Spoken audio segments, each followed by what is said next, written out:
네네.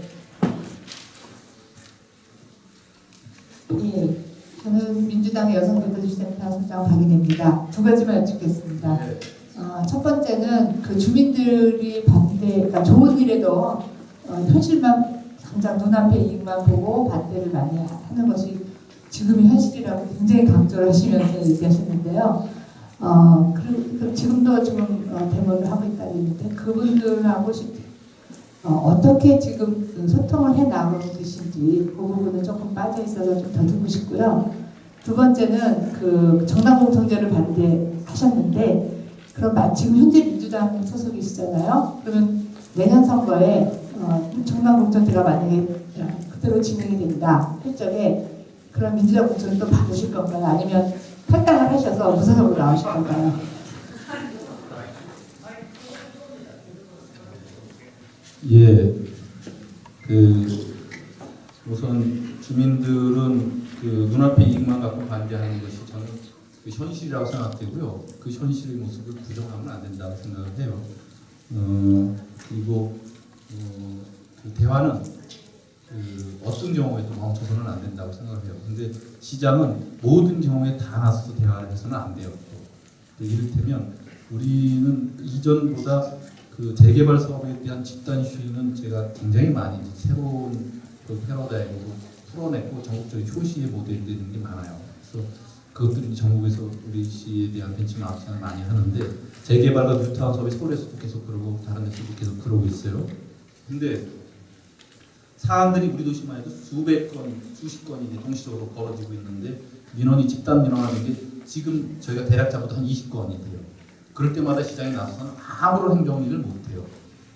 그래서 그 현업부서와 먼저 협의하게 하고 그 다음에 그 단계별로 다 협의하고 나중에 의제가 모여지면 최종적으로 시 방침을 결정하기 전에 주민들 대표하고 제가 마지막으로 심판회하게 대화를 하거든요. 그 단계 사이에 우리는 이제 시민단체를 활용하게 돼요. 분쟁 상담센터 같은 식으로. 그래서 양쪽의 의견을 다 행정의 입장, 시민의 입장을 들어서 중재해 주는 그런 기구도 갖고 있고 그래요. 그래서 소통의 방식들 같은 현재 그렇게 하고 있다 하는 말씀을 드리고요. 정당 공천제는 저는 결단코 반대입니다. 근데 그렇다고 제가 기존에 정당제가 유지되고 있는 한 탈당을 하는 것도 저는 마땅하지 않다고 생각해요. 그건 제 운명 같은 것이고 한국의 정치 현실에서 당을 옮긴 거나 탈당하는 것 같은 모습들이 보여준 아주 그 폐행적인 모습들을 저는 잘 알고 있기 때문에 제 안에서 개혁을 주장해야 될 입장으로 그런 얘기를 하는 거지 민주당을 폄하하거나 비난하거나 뭐 그러려고 하는 건 아니고요. 약속을 지키는 것이 온당하고 그것이 지방정치 현실에 맞고 앞으로 나갈 방향이 그래야 된다고 하는 거예요. 책임적 관점에서 보면 정당 공천이 꼭 필요한데 한국에서는 현재 안 맞아요. 그렇게 해서는 한국은 지방까지 중앙이 전부 다 예속시키는 저는 2006년도에 싹쓸이 될 때 피해를 본 사람이에요. 2010년도에 재심만 갖고 됐다고 생각하지 않아요. 그건 또 역작용으로 그렇게 된 거예요. 이렇게 해서는 한국 정치가 지방 정치가 절대 발전할 수 없고 지방 자치가 형성될 수가 없어요. 지금 지방에 그 시의원, 도의원 보면 국회의원들의 솔직히 우리가 시대말로 시다발이 이것은 참으로 비극이에요. 지방의 현실을 너무나 왜곡하는 거고 그렇게 해서는 절대 안 된다. 이를테면 상가집에 그 위원장이 밤 12시에 나타나면 8시부터 나와 있던 시의원, 도의원들은 12시가 넘도록 앉아 있어야 되는 거예요. 무슨 얘기인지 아시죠? 공천권자의 눈을 보지 눈치를 보지. 왜냐하면 특히 시의원 같은 경우 중선거구제예요. 여야 한 명씩 되는 게 기본이에요. 여나 야나 공천만 받으면 되는 거예요. 공천 받는 게 당선이에요. 지구당 위원장이 그렇게 되는 현실을 어떻게 방치를 해요? 그거는 그 민의를 대변하는 것도 아니고 그야말로 합리적으로 나눠 먹기로 가는데 공천하는 것을 이용하는 거예요. 저는 이것처럼 자치단체장 전체 모이거나 그러면 90%가 반대를 해요. 시민들 70%가 반대를 해요. 근데 선거 때 앞에 오면 자치단체장 누구도 목소리를 못 내요. 이게 현실이에요. 그 비극적 사실을 뒤집어서 생각해가지고 개선하려는 노력들을 누구도 못 보이는 거예요. 이것은 한국 정치에서도 굉장히 비극한 등장한다고 생각합니다. 대답이 됐는지 모르겠습니다. 네.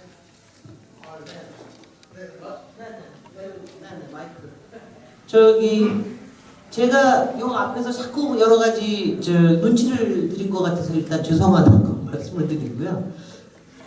저희가 오늘 세 번째 강의인데 사실 매번 업그레이드 되는 것 같아서 정말 굉장히 정말 인상적입니다. 제가 첫 번째 김동완 부총장님이 나오셨을 때 참 정말 착하고 유능하다라고 하는 게 너무 기분 좋다라는 얘기를 했었어요.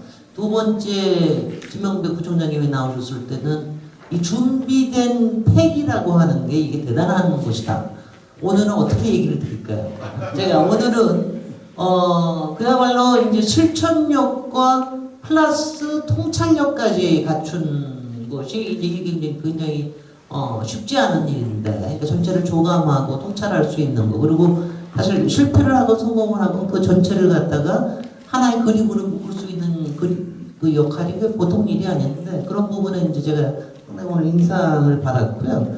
근데 제가 이제 여기 앞에서 여러 가지 하나하나 얘기하기보다 제가 앞에서 조금 한숨을 쉬었던 거거든요. 특히 마지막에 이제 공천 문제 가지고 좀 한숨을 쉬었던 건 이런 겁니다. 제가 오늘 얘기하시는 것 중에 두 개가 굉장히 인상적인데, 하나가 어떤 좋은 일도 성장주의자가 하면은 그대로 오케이가 되는데, 환경주의자나 또는 삶의 질주의자나 아니면 사람 주의자가 하면 하여튼 반대부터 먼저 나온다.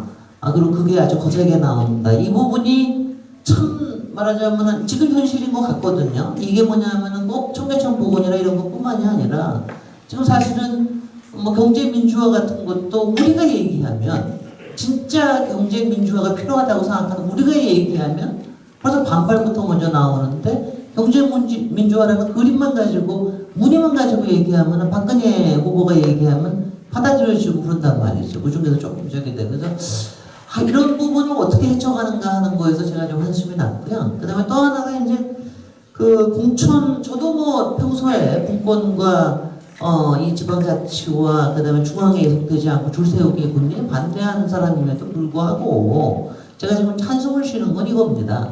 그러니까 염태영 수원시장님의 한 특수한 케이스에는 사실은 저는 뭐 어떤 공천이나 이런 걸 떠나서 상당히 성공할 찬스가 높다고 생각을 합니다. 근데 불행히도 우리 지금 중앙에서 지방자치들을 그렇게 계모하고 감시하고 하는 이유가 어차피 질이 좀 전체적으로 좀 낮은, 이게 들쑥날쑥하단 말이죠. 그러다 보니까 자꾸 이제 그런 게 되는데, 마찬가지로 만약 이런 식으로 해서 공천제가 정당 공천제가 없어진다고 그러면은, 물론 아까처럼 싹쓸이하고 여야 사이에서 한쪽에 싹쓸이하는 이런 문제도 있겠으나, 사실은 뭐 현실적으로 지방의 토호들의 세력에 의해서 지방 정치가 좌우될 가능성들, 위험성